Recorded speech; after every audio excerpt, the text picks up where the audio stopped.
ng samurai? Si Maricel, ma. Ah, siya! Si Maricel. Palakot niya sa akin, sasamuray niya ako, gigilitan niya ako ng leg. Diretsa ang tanong, Ate Arlene, wala ka namang ninakaw na gamit? Wala po, tiyang amin. Masawa po ang magnakaw. Binenta? Wala rin po. Ang Panginoon hindi natutulog, hindi ko gagawin yan sa tanang buhay ko yan. Hindi ko po gagawin yan magnakaw. Ang hindi naman maintindihan nga kasi ng ating mga kasawsawan, abay kung paanong nangyari ngang si Ate Maricel na ang nakisuyo, siya pa ang galit na galit at nag-iskandalo sa bahay ni Arlene. Nagawa niya ang lahat ng yan dahil nga parang walang utang na loob na kaibigan ay inangkin daw ang mga ipinundar niyang gamit. Narito po si Maricel Chamson. Pasok!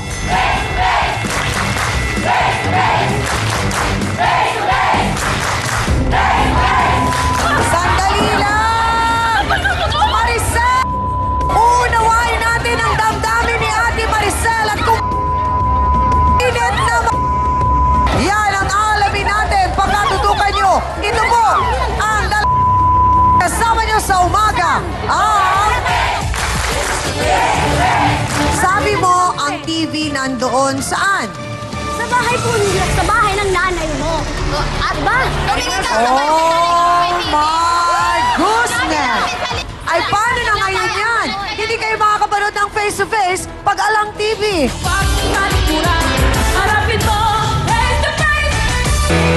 This program is brought to you by Coca-Cola. Ituloy ang happiness.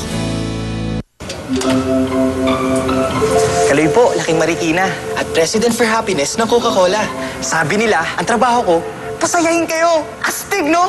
Ano kayang magandang gawin? Dapat ba? Eh kung...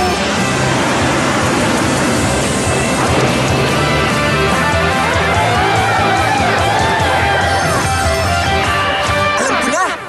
Eh, paano ko? Basta, magiging masaya itong taon na to! Blow dry, hairspray, every morning, kaso by evening, flatten bagsak siya. With unique avocado and cassia extract, Pantene Nature Care. Kahit 8 o'clock na, bagsak na hair, wala na. Pantene Nature Care. Isang t-shirt ang nagsimula sa dream niyang maging pop star. Simple man, naiintindihan ko na importante ito sa pangarap niya. Hahayaan ko bang masira ito na matinding man siya? Hindi, no? Kaya ang gamit ko, Ariel Stain Lift with Deep Clean Technology. Tanggal ang mancha sa bawat layer, kaya may linis na mukhang bago para sa pop star ko. Ariel Stain Lift, linis na mukhang bago. I let the fresh outdoors in with Glade Refresh Air. Its odor-fighting formula cleans the air as it freshens. Glade Refresh Air opens my door to freshness. Glade Refresh Air. S.C. Johnson. Hair fall, roughness, dryness, dullness, split ends. I never worry. For the top 5 Filipino hair problems, I have one solution. L'Oreal Paris Total Repair 5 with Cement Ceramide. Repairs hair inch by inch. Strengthens like no other. Kaya strand by strand. Gorgeous. 5 problems, 1 solution.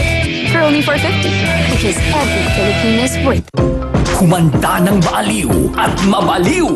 Hatid ng MBC, TV5, Star City at CCP in cooperation with cities of Manila and Pasay. The 2012 Aliwan Fiesta. This is the mother of all fiestas dahil magtatagisan ng champion dance troops sa bawat fiesta sa buong Pilipinas. At ngayong taon, mas kagigiliwan mo ang mga hatid naming pakulo para lang sa inyo. Street Party, Reyna ng Aliwan Pageant Night. At sa April 14, ang culminating event ng Aliwan Festival. May street dance at float competition sa hapon. Makakasama mo pa ang mga talentadong Pinoy Hall of Famers at mga kapatid stars. Kaya wag nang magliwaliw kung saan-saan. Dito ka na sa nakakabaliw at nakakaaliw na fiesta ngayong summer. Sa 2012 Aliwan Fiesta. Makialiw na mga kapatid!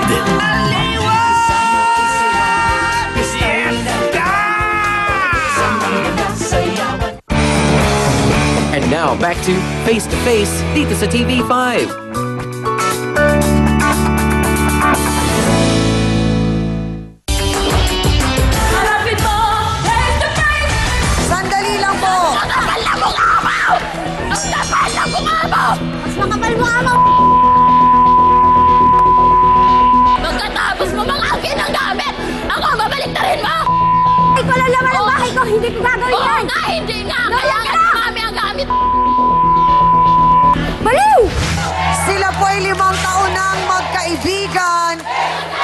naman, dahil lamang sa gamit, nagkakaganito, Ate Maricel, bakit ka gigil na gigil?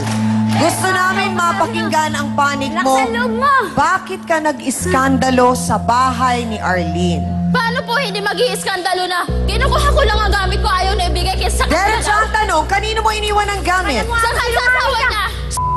Mo asawa niya? Opo. Oh, bakit hindi mo naisip na baka walang alam si Arlene tungkol doon? Kaya pagdating na galing sa Bulacan, ang dahan-dahan pa ang salita ko, Arlene. Kukunin ko na yung gamit ko na iniwan ko sa asawa mo. Sabi ng asawa mo, sinabi daw sa'yo na Na dito yung iniwan? gamit. Opo. Ah, sabi ng mister niya, Oo. alam ni Arlene Alam niya na na- nandun ang Oo. gamit. Gumagawa ka na lang ng kwento dahil wala ka na may kwento Kasi eh. palibasa, wala kayong gamit. Kailangan may kanangin sa'yo. Sige, sandali. Isa-isahin natin. Salim mo! Palakpakan! Alam mo, wala akong gamit. Sandali lang, isa-isahin natin. Maricel, ano yung mga gamit na iniwan mo doon? Lahat po yun. Lahat na appliances ko. Ano nga yun? TV, electric pan, lagayan ng plato, mga kaldero, kawali, lahat. Kapalin mo ka mo! Nangungulasin ka lang. Okay, sandali. May TV. Mayroon po. O eh bakit ang sabi niya isang sako lang daw ang gamit mo? Ayun, Kaldero lang. Galing. Benta na siguro nila. Okay. Kung tatanungin kita ngayon, Maricel, mabilis lang. Sa palagay mo, nasa magkano yung halaga ng mga bagay na iniwan mo? Lahat-lahat. Ay, siguro mga nasa 5,000 yun din yun. Yung TV lang magkano na? Oo. 3,500 na yung TV. Electric pan, magkano na yun? Lagayan ng plato, magkano ang bili ko nun? 3,000 mahigit na yun. Oo. Oh. Bukod Tapos pa yung iba doon, pa mga damit, mga plato, mga ano. pero ang sabi niya, isang sako lang daw tapos kaldero lang. Isang sako? Ang galing. Oy, yung kaldero nung iniwan ko sa inyo, masasalamingan nyo yun. Yun, Nung ang kinukuha iniwan ko, mo, isang sako, wala nang kaldero. wala nang... Okay. Natikman mo yun. Eh pero kung nandun lang naman sa bahay, ano ba naman yung manong pumasok kayo, kunin niyo yung gamit? Kaya nga, kayo lagi Tapos siya. na. Tuwing pupuntahan ng asawa ko, nandoon daw sa may tindahan, nakipagchismisan. So nung nag-iskandalo ka, may nabalik bang gamit? Siya mismo, nag-ano doon, nung sa... Nandun May doon siya TV na naibalik? Wala, nandoon siya sa tindahan. Nung papunta pa lang kaming tatlo, asawa ko, nanay ko at saka ako. Nandun siya sa tindahan, ba nung nakita ako, nagpapalag-palag na, mga ano kayo, sabi niya, ganito, wala kayong utang na loob, sabi niya. Sinungaling Eh, di sumagot ang nanay ko, kami, sabi niya, anak ko pa ang walang utang na loob, na kayo na kayong pinalamon. Agida. Pero Ate Maricel, may nalalabag ka din dun sa ginawa mong pag-iiskandalo doon. At ang pinakamahirap nga nun, may dala ka pa daw samurai. Talagang tutusukin ko talaga siya, kung hindi siya umano. Pakainin mo ng habang buhay. Oh, ay, talaga. Sinungaling, ma'am. Nakakagigil. Ang tanong ko, Maricel, nakita mo ba kung saang parte sa bahay nilagay nung kanyang mister ang gamit niyo? Dahil syempre, kayo ang katulong nagpasok doon. Doon, sa kusina. Nandun sa... Nandoon sa kusina lahat. Tapos yung TV doon sa salas. TV, nasa kusina. ang TV nasa sala. Yung TV sa salas. Tapos Ganda nung talaga pag-limang namin, beses na ah. namin pinuntahan, nung tatlo na nga kami, Diyos. hindi ko na nakita sa TV. Wala na ang TV. Wala na ang TV. Wala na rin ang Wala electric na. fan. Yung electric fan, nakuha ko lang, electric fan, lagay na kasi sa yan, at saka nakita yung mo. palan. Yun lang. Yung mga plato kaldero, wala na, kaysa wala na daw, kaysa sa kanila daw yun. Pero Dr. Camille, di ba minsan, madalas na ano natin yung kwento o naririnig natin sa iba na kapag matagal na yung gamit, iniwan, hinabilin, hindi na binalikan, abay parang nag-a-assume tayo na atin na ito at hindi na kanya kasi hindi na naman niya binalikan. Parang ganon. Tsaka ang karaniwan, parang typical na sa atin yun na parang ginagawa tayong storage house. So, tayo mismo nagbibigay ng tenure na hanggang dito pag medyo tinitingnan nyo na nakakasagabal na rin doon sa lugar mo, chances are tinitignan mo. Ngayon, kung talagang parang lost and found ba na after 30 days, tapos hindi mo Pag walang bumalik, oo.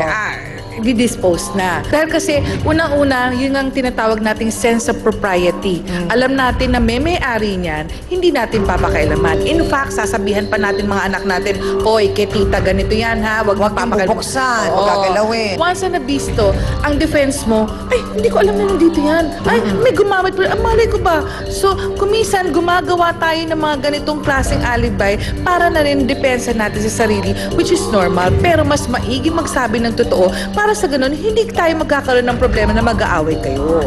Salamat po, Dr. Camille.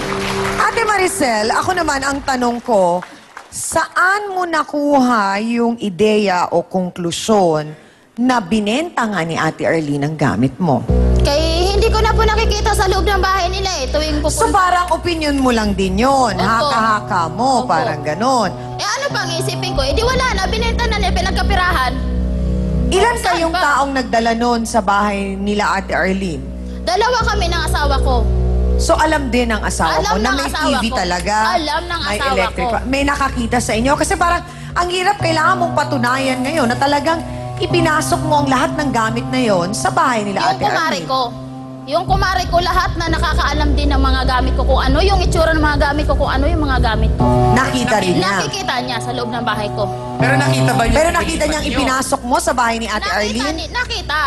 Paano nga Ate Arlene kung mapatunayan ni Ate Maricel na talagang meron talagang TV, electric fan, may witness na nakakitang pinasok sa loob ng bahay? Ito po yan. Hindi kaya, teka, ang tanong ko, hindi kaya ang mister mo ang nagbenta? Malabong siyang ami. Kasi, nung pagdating ko ng umagaan, siyang ami, umalis ang asawa ko, alas 8 na umaga umalis asawa ko. Ang dala, isang bag lang na itim. Nako, mga kasawsawan, paano ba ito? Ang hirap naman yatang patunayan. Ang sabi nung nasa puti, may iniwan. Sabi nung nasa pula, Hans, wale. Ay, paano yan? Nga, nasaan ang mahiwagang TV? Yun ang mahirap siyang kasi parang salita nung isa laban dun sa salita ng isa. Ang tanong ko sa inyo ngayon, kanino kayo mas naniniwala sa puntong ito? Magboto hands tayo! Taas ang mga placard.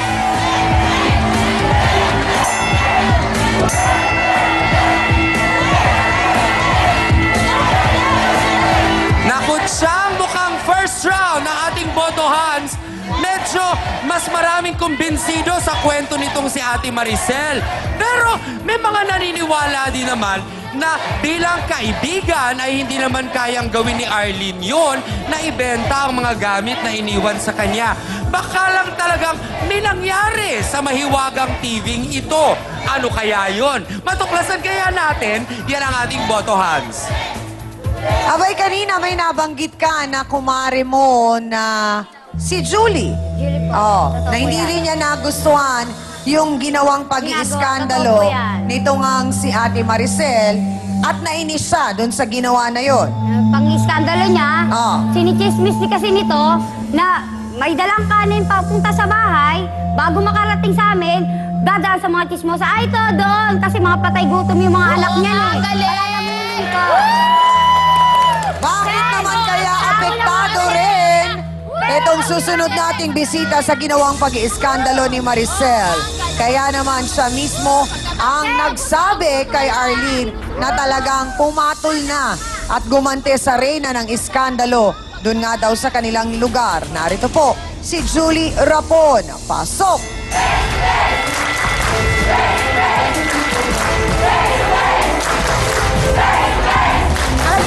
Sandali! Sandali! Yung kamay! Ah! Hindi ka naawa sa kaibigan natin? Ah! Anong sinasabi mong TV? Dahil ang kailangan wala. Naglipat ka ng bahay. Isipin mo, unang bubuhatin mo. Hindi dapat TV. Dahil may anak ka. Nasaan nga ang TV? Mahiga ka. So, nasaan ang TV? Nasa bahay po nila. Din sa inupahan po nila, doon po niya idiniretso. Oo At nga, bakit ka galing. nagbibintang? Inupahan? Nangupa kami. Doon kami sa nanay kong tumirang. Ang tanong ko, Julie. Sandali lang, Julie. Julie, ang tanong ko, sabi mo ang TV nandoon saan? Sa bahay po nila, sa bahay ng nanay mo. At ba? Oh my goodness! Bakit ang sabi, ang TV na kila Arlene, pero ang sabi ni Julie, nasa bahay daw ni nanay. Ay, paano na ngayon yan? Hindi kayo makakapanood ng face-to-face pag alang TV. Ay, nakakasad. Pero kayo, dyan lang, dahil magbabalik pa ho kami.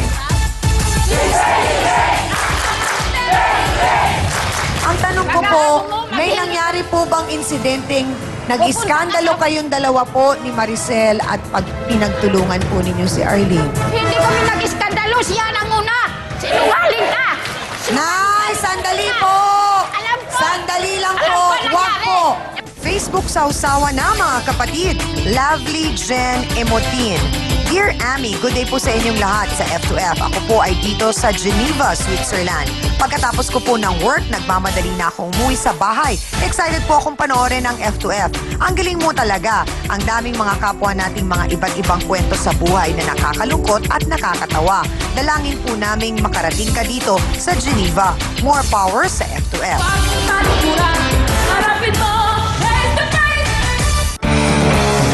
Don't go away, magbabalik ang Face to Face dito sa TV5.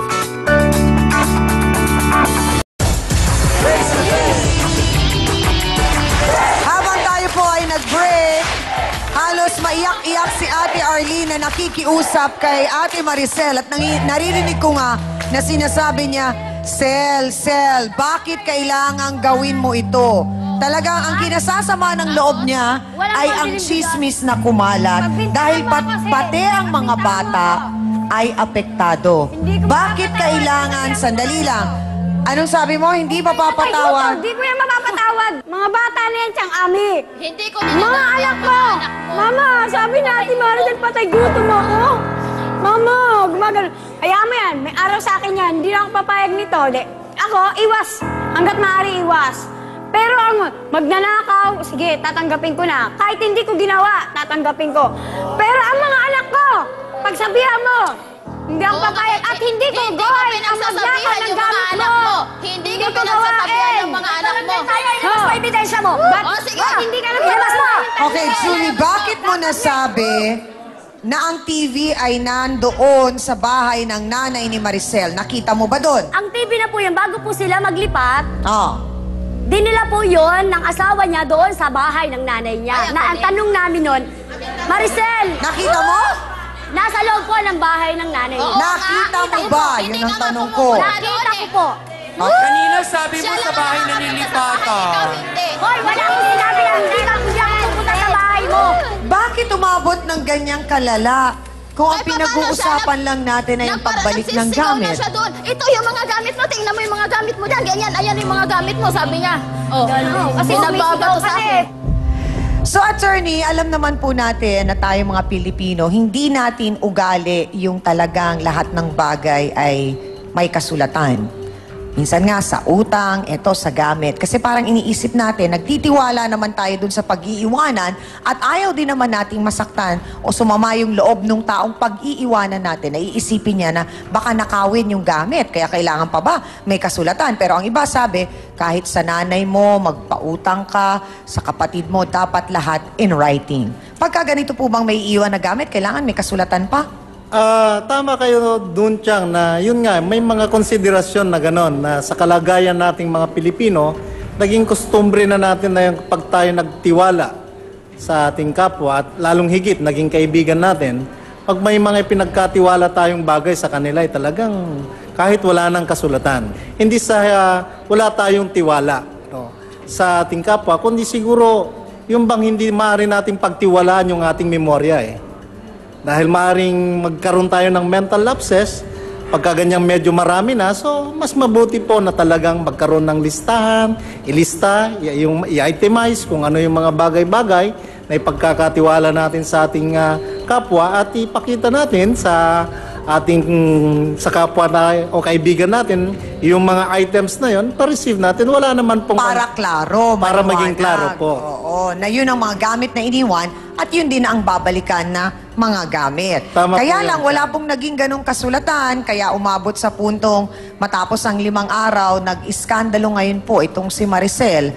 At ang masama pa doon, may dala pong samurai.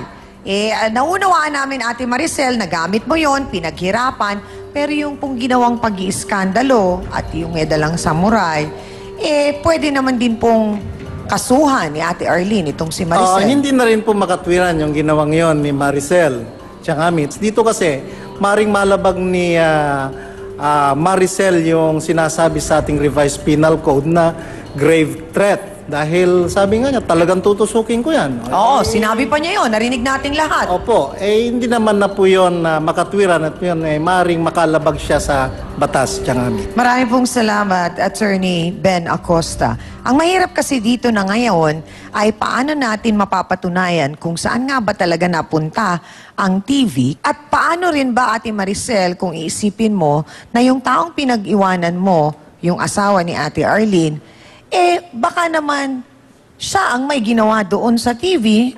Isipin mo muna, babalik na rin natin ang sitwasyon. Ikaw si Arlene, iniwan sa mister mo. Wala ka doon nung iniwan. Yung mister mo lang ang nandun. Okay? So, paano ngayon kung hindi mo nga nakita yung TV bago ka pa dumating na pag-interesa na ng mister mo? Sasabihin ba niya sa'yo na, "Shh, huwag ka maingay. Ninenta ko."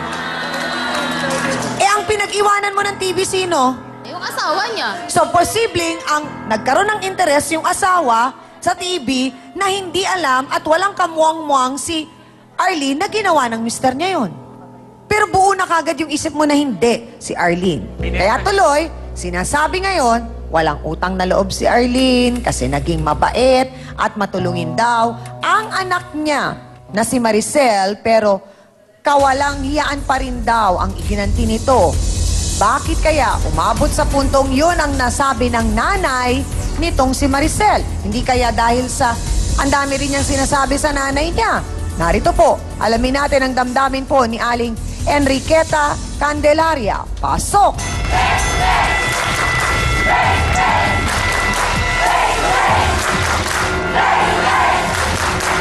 Aling ka! Nay, sandali po! Alam ko! Sandali lang po! Alam ko Wag po! Yung sinasabi Nay! niyo yung TV!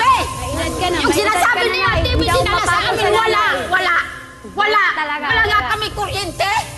Parehas tayo, Nay. Alam mo Sandali lang po. Nay, parehas tayo, Nay. Alam mo wala tayong ilaw. Tara. Nay, bago po kayo. Nay, sandali lang po. Nay. Hello po. Good morning po sa inyo, Nay. Mag-uusap po tayo ng maayos. Sana po, wag po kayong masyadong magalit. Ang tanong ko po, may nangyari po bang insidenteng nag-iskandalo kayong dalawa po ni Maricel at pag pinagtulungan po ninyo si Arlene? Hindi kami nag-iskandalo, siya ang una!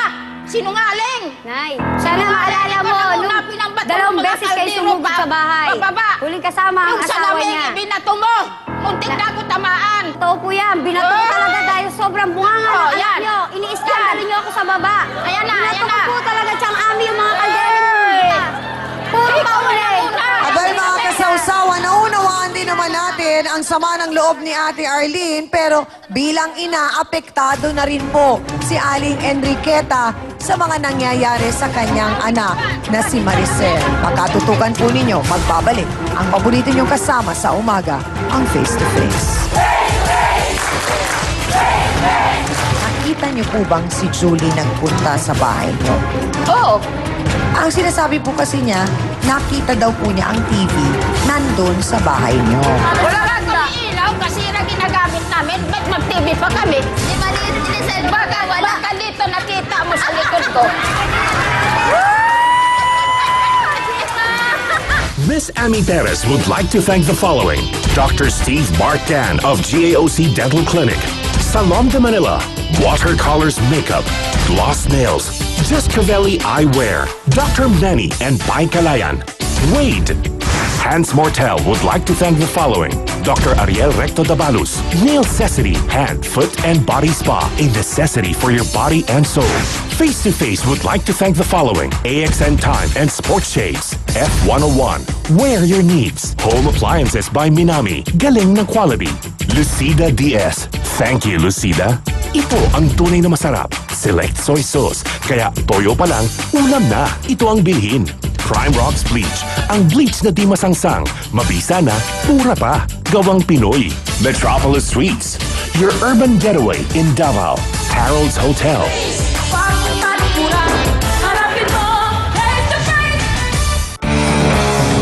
Don't go away, magbabalik ang Face. And now, back to Face to Face dito sa TV5.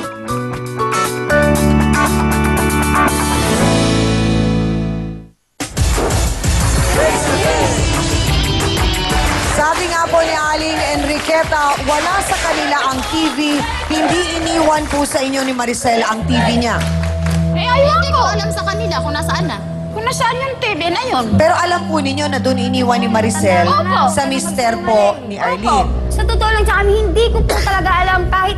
Nung umuwi ka ba galing sa Bulacan nung araw na kinabukasan yon, no? Nagkita kayo ng mister mo? Wala po akong ultimo electric pan. Ultimo nga yung kaldero. Hindi ko alam kung may kaldero pala sa ilalim ng lababo na nakasako. So, nung nagkakagulo kayo ni Maricel noon, hindi mo naman pinatulan Hindi ko si po talaga Aling siya kami Enriqueta? kasi mahina ako may edad na rin. Ano ka ba naman? Julie, ang sabi mo kanina, nakakahiya ka na. nakita mo ang TV sa bahay nila Aling Enriqueta. Kailan mo nakita? Noong araw po na naglipat po sila. Nakita niyo po bang si Julie nagpunta sa bahay niyo? Ang sinasabi po kasi niya, nakita daw po niya ang TV nandun sa bahay niyo. Anong TV? Anong klase? Anong klaseng TV? Ay naku, di maliit ni Lisel. Baka dito nakita mo sa likod ko.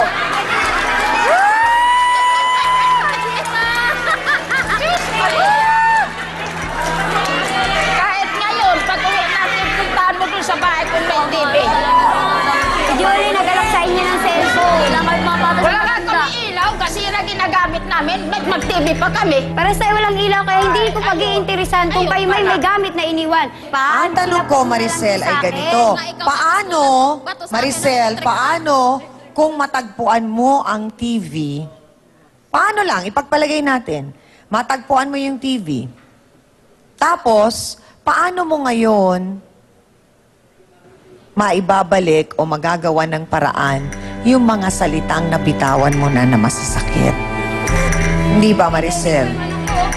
Kasi, maaring naibalik ang TV, pagpalagay natin, maibalik ang TV, pero nawalan ka na ng kaibigan. Hindi ba?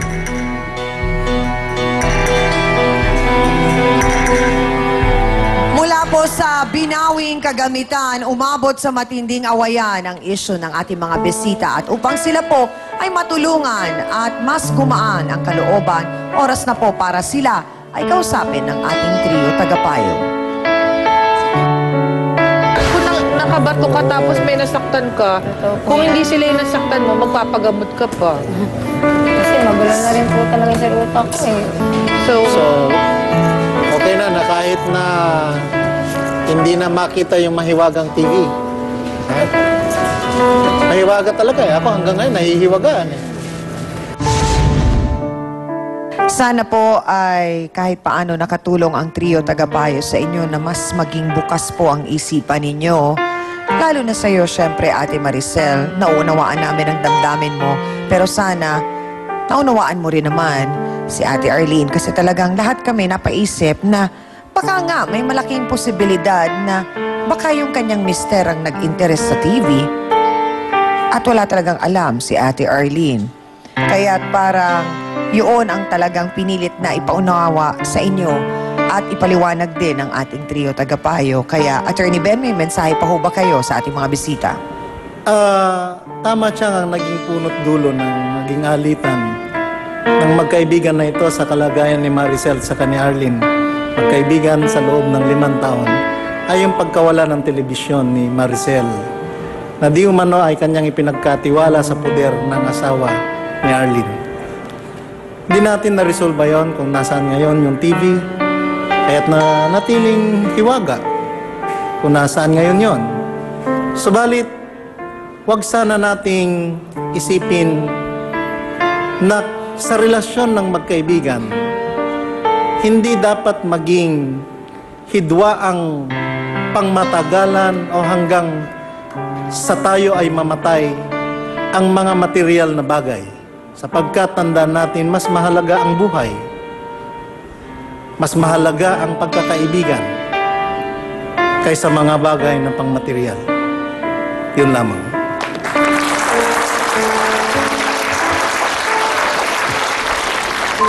Kumisan sa sobrang galit po natin, ang tendency na isang tao ay makakalimot na ang iniisip nila kung ano na lang ang mangyari, kagaya na ginawa ni Arlene. Sabi nga niya, nagbato na lang ako ng kung ano yung nandun sa sako na yon. Hindi ko na alam kung sino ang aking tinatamaan.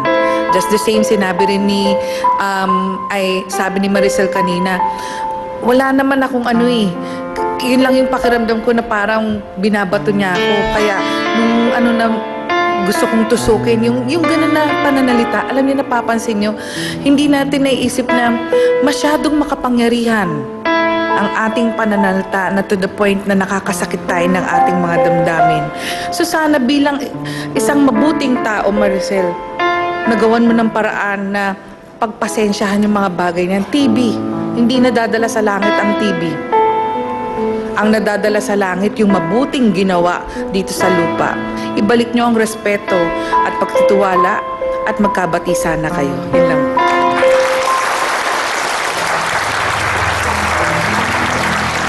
Arlen, kung halimbawa nga natotoo ang bintang ni Maricel na kaibigan mo, na may alam ka tungkol sa pagkawala ng kanyang TV, may sumasaklaw po na batas ng Diyos na nalalabag mo dito. Ano yon? Ayon sa Exodo 20, sa 10 utos na binigay ng Diyos kay Moises, isa doon ang nakatala na huwag magnakaw. At yung pag-10 utos po na huwag pagnasahan ang gamit o bagay ng iyong kapwa o kapitbahay. Kung halimbawa, totoo yun. At kung halimbawa naman, Maricel, na hindi totoo, wala talagang alam itong si Arlen sa pagkawala ng TV mo, baka yung posibilidad na ang asawa niya ang may alam tungkol sa pagkawala mo, ay may nalalabag ka rin batas ng Diyos na nakasaad din sa Exodo. Nagsasabi, huwag sumaksi ng mali sa pagkakamali ng iyong kapitbahay o ng iyong kapwa. Ibig sabihin, pagbibintang ay pinagbabawal po ng batas ng Diyos. Kung ikaw nawala ng pera dahil may umutang, may nagnakaw sa'yo, pwede bang maibalik yon? O katulad ng TV mo, pwede bang maibalik ang TV yon? Ngunit kung masira ang pagiging magkaibigan dahil sa paninirang puri, mahirap na maibalik yon. Pero pinarapat po namin na mangyari po ang asahan ng lahat na magkabalikan kayo bilang magkaibigan. Magmahalan kayo. Ito po ang layunin ng programa ito. Salamat po. Maraming pong salamat sa ating mahal na trio tagapayo. Napaisip lang ako, Maricel, doon sa sinabi mo nga na yung TV, baka binenta, at yung... Diba kasi nawala talaga, hindi natin alam kung nasaan yung TV. Kaya lang napaisip ako, kung ako rin naman ang nasa lugar ni Arlene, diba? May 5 akong anak, namumblema ako, bakit ibabalik ko pa yung electric pan? Pwede ko rin naman ibenta yon. Bakit ko pa ibabalik yung kaldero? Pwede ko rin naman ibenta yon.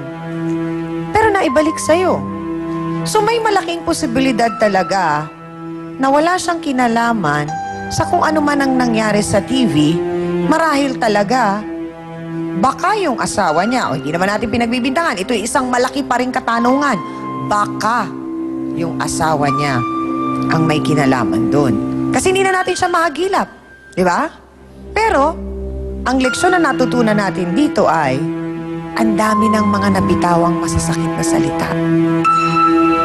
Ipagpalagay na natin, Maricel, dikdikin mo man, pitpitin mo man siya. Nawala na yung TV, hindi na maibabalik. So wala na rin ang pagkakaibigan ninyo, ganun ba yun? Habang buhay mo na siya itsismis dun sa lugar ninyo. At habang buhay mo na rin idadamay yung kanyang mga anak sa pangyayaring ito. Minsan may mga bagay na nangyayari na wala naman tayong kinalaman. Baka yung tao lang na nagkamali tayong piniling mahalin, yun ang gumawa, nadamay pati tayo. Tapos Maricel, kasama mo na ang nanay mo sa gulo, kasama na pati asawa mo. Tapos isipin mo naman si Ate Arlene, kawawa, mag-isa lang siya. Wala siyang masandalang asawa. Nawawala. Nawawala pa yung asawa. Kasama nung TV na nawawala. Naniniwala ka bang baka may malaking posibilidad nga na gano'n na naging pangyayari? So paano si Arlene na wala namang kamuang-muang sa nangyari? Humihingi ako ng sorry sa kanya.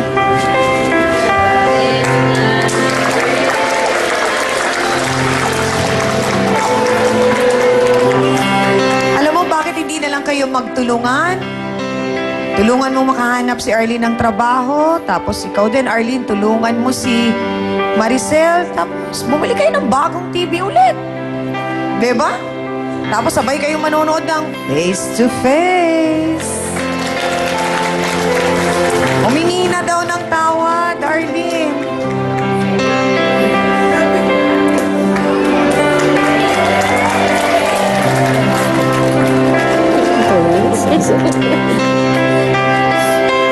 Tayo sa dati.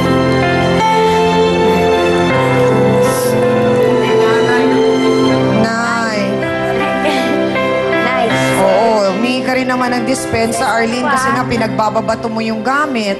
Pasensya na kung ano man yung nagawa ako nung time na yun. Sobra. Hindi na rin kita tinuturing na iba talaga. Nanay na rin siya. Ikaw yung pangalawa kong nanay sa totoo. Pasensya ka na talaga. Salamat. Maraming salamat din sa lahat talaga. Sige. At least ngayon natutunan natin, Maricel, na pwedeng alamin muna natin, makipag-usap ng maayos. Yun ang itinuturo ng programa sa lahat ng Pilipino actually. Kahit sa amin dalawa ni Hans. Kasi minsan kami rin nakakalimot. Nahihirapan din kami.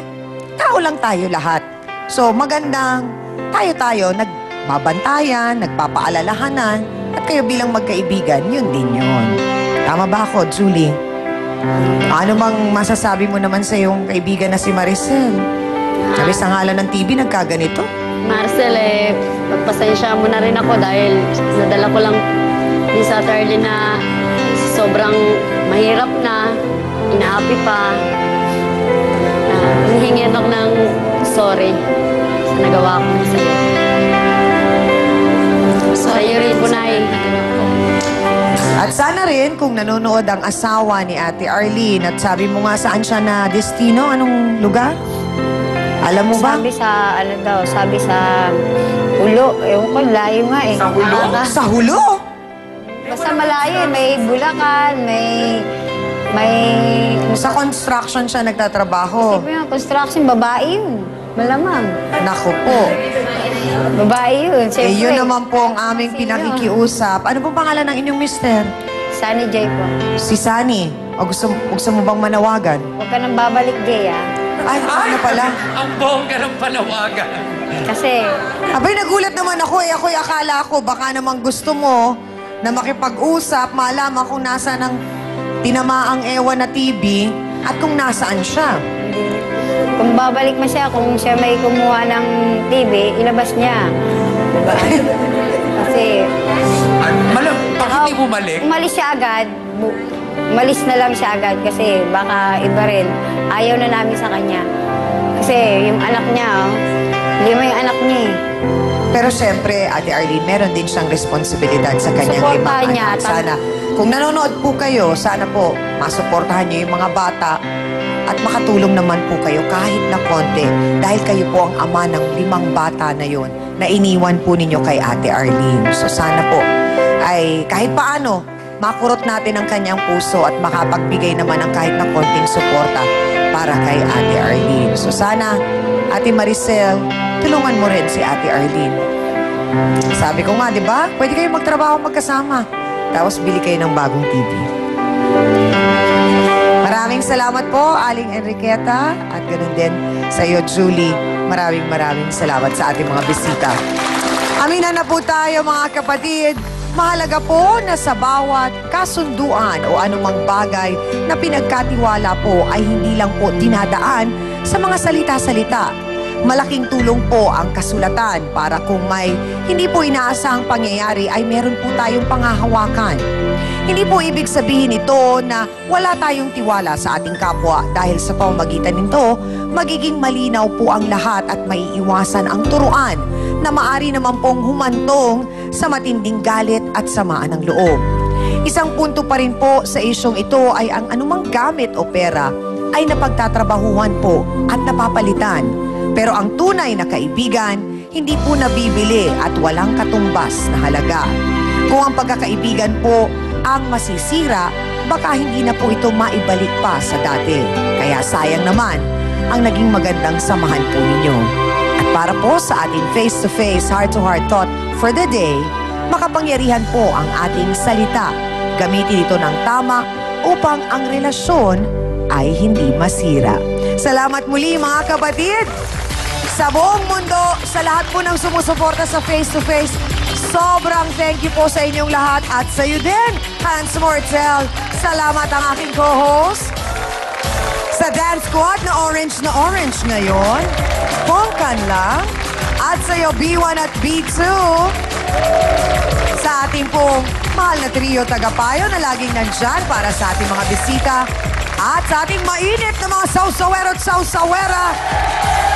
Talaga namang apektado sa ating issue ngayong araw na ito. Salamat sa pakikisawsaw nyo at sa ating po mga bisitang nagbahagi ng kanilang kwento at nagtiwala po sa ating programa.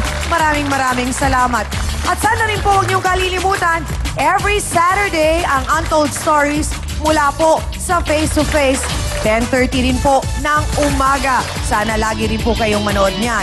Muli mga kasausawan, ako po ang inyong pambansang kapitana na si Chang Ani na nagpapaalala. Ang problema, pwede mong tawanan, pero hindi mo yan dapat talikuran. Kaya kung may problema ka, harapin mo, pag-usapan natin yan. Para po sa inyo to, mga kapatid. Ngayong Lunes. In this kind of relationship na lalo na sexually active ang iyong asawa, dapat you also eat the right food. May mga tamang pagkain na yun. O ilista na, mga misis. Isang escabeche party ang magaganap. Kabit dito, kabit doon. Walang sa akin kung asawa sana yung sumugod eh. Sumugod, kala mo asawa. Sa edad ni Mang Jojo, naniwala ka namang binata siya. Wow! Away ng mga na-escabeche dahil sa kuyang matakaw sa babae. Tamad na akong umuwi dahil nandun papakita niya sa akin, naghahasa ng itak. Hindi na ho ako umuwi, baka makatulog pa ako sa amin, tagain ako. Kayo nagawa milagro, kayo takot aputol. Maiimpatyo ba sa paglabas ng kinakasama? Kabetsing isda o binagoongang baboy. Paano po yung lechon sa buhay nyo na 32 years nyo nang